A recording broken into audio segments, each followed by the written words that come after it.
monkey monkey mami mới coi monkey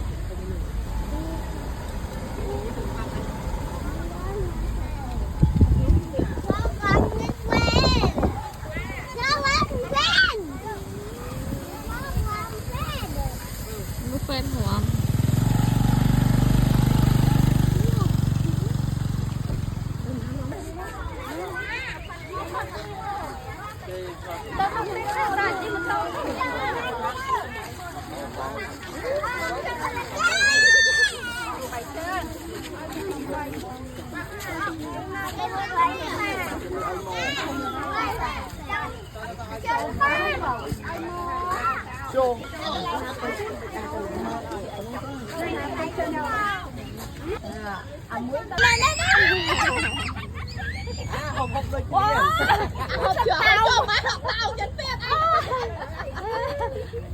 Học bên kia.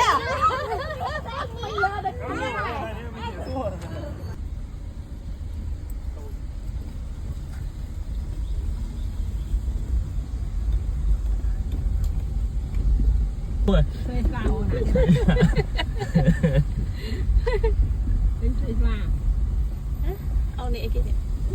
Ông nè. Trời đi học châu lá này, trời mẹ đây. ủa luôn Ôi, khi sao quả khô. em mới làm phái rồi Nó khơi lên lật chăng. cô nhầm ai khi đặt baby mà baby sợ nó Này á. Trời.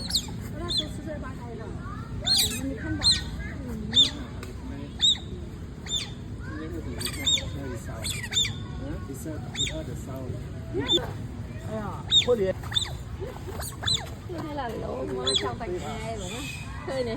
Có là tôi nè. Con như từng trăm muối. Hai cái tôi nè. Chụp thấy con thì tôi chờ là chậm cho từng trăm muối. Sưng chạy tên nhỏ là tôi chừng kia. Chạy tên. Ngập lên nè. Mời. Hả? Bắn cái hạt màu. Tôi biết nhẹ nữa. Với cái nút mang đó rồi. bông tập mà là bông mà lúc là đã đi ngưỡng mà đây thì còn ngưỡng tiên nó này ngay nó thật đây thôi mình hột táo hột ta chạy nào vậy